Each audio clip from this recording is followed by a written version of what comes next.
line, right?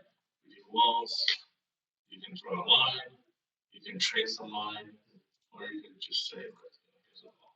Okay? So then on level 2, this is the wall below. This is your roof. You can do, you can trace the walls actually. Just all right.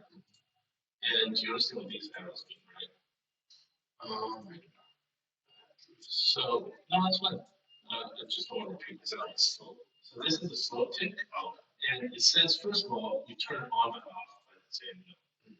So can you tell me, can you imagine what this looks like right now? You can imagine it's all coming to a point, right? And you can see that it's coming to a point. So to say this, it's coming to a point. Easy, right? It looks like the roof should not be here, it should be on level 3. Well, I'll just make these walls to go to level 2. Okay? So this is not correct in real life, right? Because there's actually roof overhangs. How do we make roof overhangs? I've forgotten, but there's a way to do like a line eave or something where it would automatically stretch. Don't care. It's not working. So for what we're doing very simple flat roofs, which means I don't have slopes on it. So this means that this is going to be the very lowest side, and everything else is calculated. It's figured out. Right? Well, look at that slope. It's too big. So then what is the typical slope? This is 9, 12. Usually when you think trusses and woods, you think about something rise over run. If it makes simple. Like simple, run is 12. Right? So a classic is like a 5 or a 6. And so that would be like, well, actually, let's go. Let's say this is also a 5 or 6. And a 5 or 12. This would be more of a classic look, right? But for a flat roof, you don't need that much slope. You need the minimum slope. So what is the minimum slope? Oh, gosh. Is it like is it 1, 3 over 4 or something? Or like 3 over 4 is the equivalent of 9 over 12. Right? Yeah. So this is what 9 over 12 looks like. And you don't need to visualize. You can just ask kids to visualize. So that's way much. Right? Do you remember when we did the plumbing exercise where they said the slope of the plumbing lines needed to be?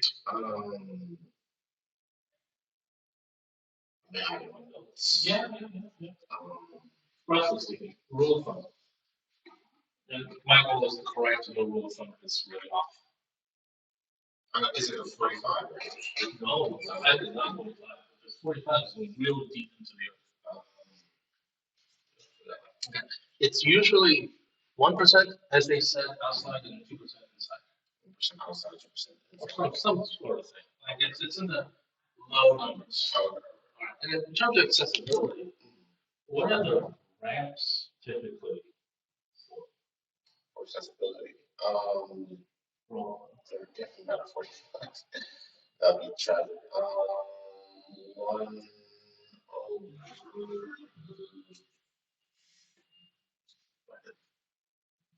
So the correct answer is, let me look at it. The rule of thumb answer is it's 1 to 20 or 1 to 12. 1 to 20 is about 5%. 1 to 12 is about 8 point some percent. And the idea here is that 1 to 20, you don't need ramps. You don't need guardrails, right? Because you can just kind of power up. There's a limit to how far you can go 1 to 20. Yeah. And then 1 to 8, you need help. And obviously, there's also a limit to how far you can make someone really work to get up high. The roof, though, slope is really defined by how much does it take to get water flowing. All right. And then so you can think about, okay, so that should be closer to plumbing, right? So typically it's 1 or 2%. Now, in real life, you want to not be that low because the way water flows is contingent on what kind of roof material it's like. If it's a metal roof and it flows really nice and smooth, sure, let's do that. But in real life, there's going to be divots. Some substrates are not going to be smooth, and what you end up with is ponding. Oh, water. Yeah, and ponding isn't necessarily bad, but the assumption is with different types of install methods, like the torch down, the old way that we're going with different layers, that wherever you have water just waiting there, over time they will find a way. So we want to avoid ponding as much as possible. So for this, we go 2%. And what is 2%? I don't know. I just wrote 2%. Uh, um, and the other way to do it is 1/4 over 12. All right. You can see if 1/4 is 64/256, we're just shy of slightly above 2%. I think the metric is a little different than other sort of functions. So it looks like this. Does that look similar to what you would expect? Yeah, right. Okay. So the problem here is for rounding is when we take a section of that, we get the view section. This is what we have. And you saw that in rounding as well. The problem with that is that's not what we want. We actually want to use a truss. Okay? And so the truss means the bottom has to be even. So you can do two things. You can say, okay, well, we have a roof, and then we will put in a ceiling. And the ceiling is somewhat just this and blah, blah, and done. So now you have a roof and the ceiling is level 1, 9 feet. Sure, something like that. Except that's not quite right as well. What we have is a truss and there's and a rooftop.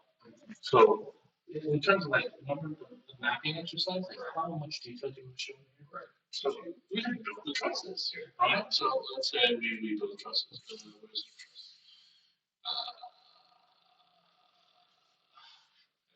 Took off the structural components. But yeah, so there's an option to put in trusses. And I turned it off for good reason. I don't want to build trusses. So we'll do a simplified version. And this is what we're going to do. I'm going to copy the roof over because we don't need it right now. Okay, move. Oh, I had lost this to these lines. These lines were all binding, meaning meaning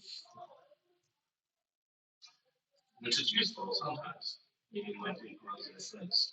But that's not what I mean. So I'm going to just copy this over and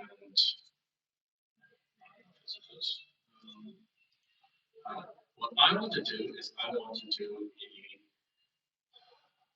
a roof that is actually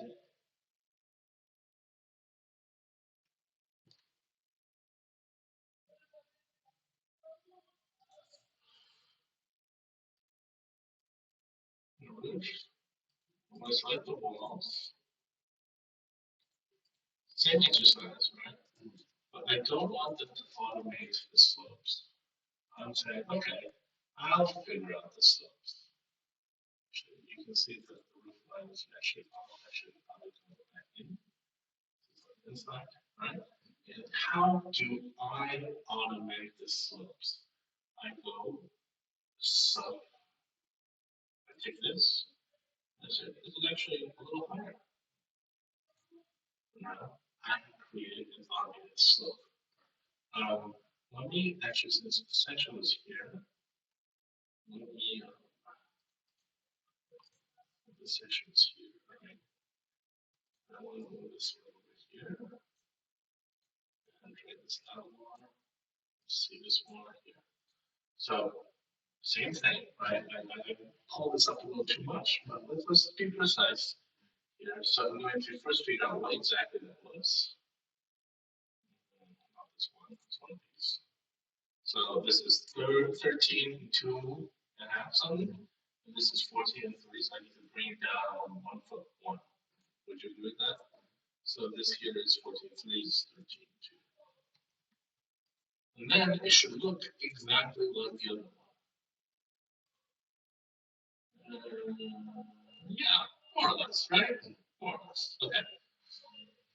What this does is it gives you more options. So now you go into your materials and we go up and we say this is your, actually I don't need to do that, sorry. I can just, this is structure and this is variable. What that does is it says for the bottom is always going to be the same, but the top can be now pitched. So when we have a truss, where we know the bottom of it is flat, this becomes a better exercise. So that is what I'm going to do for rounding. I'm going to find the points and do that. There's other things that's going on, and I'll explain to you that shortly. One of which is we have what is called a,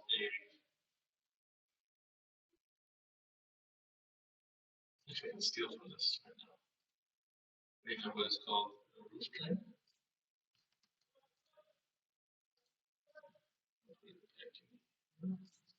So this is a roof drain. This is a course view. It's basically where the water flows and drops off. Right? So what I'm going to do is, let's say the roof drain is right here. I'm going to draw some lines. Right? But I can also, instead of drawing lines, I can also do it here. Click on the roof, and I'm going to modify elements. I'm going to add a point here. This is now really, okay, maybe I can add a line. It's a little sketchier, literally. It's not as perfect. So this is 11 inches. All right. And then we say, okay, what that means is here in this one, this is going to be the lowest point because that's where all the water drains. I'm going to say, okay, this is going to go up by, let's say, 2 inches. Let's say 13 feet. And then this is the same, 12, 9, 12, 9, 12, 9, 12, 9. And this should simplify these lines for me. This is 13. So make sure this is 13. Okay. And this is 13.2. This is 13.2. So now, if we look at the section, it's capturing that. So maybe that was not drastic enough. Let me go back in here. Sorry. Go back in here. And then the modifier, I'll make this 13.4. And that should be different. Bring that back in here. Ooh, it's rotating like weird stuff on me. I don't know. That's weird. Okay, so we gotta fix that. But in general, it's going to be now. I'm going to pull the section back so it sees that.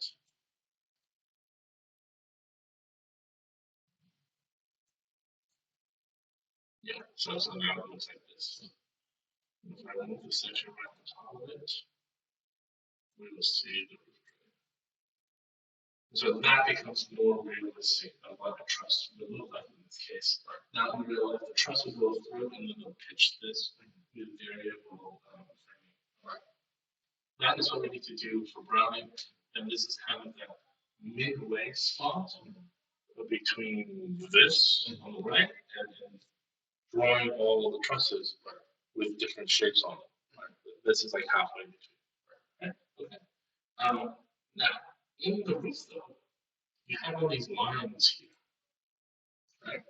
It's confusing. It's not great. So what you do is you go to AV, you go to roof. There's two ways. You can turn off all the interior edges. Interior edges is what we're looking for. And then you don't have anything. You draw your own as a thin line, make a group, and facing only roof lines. For this project, we don't have any roof lines, so not a big deal. But let's say you have a crazy project with different heights of roofs, and before you see, you always see the roof below. You don't want to have to do that. all the time. So then what you do is you do line weight, LW, and then turn them off invisibly. Right? And then we'll take this. So you do it once for all your shoes. So you have like 5 4 times that shows 5 you do it once. But at least that way, you'll update. You'll have the right views. And that's how you do it.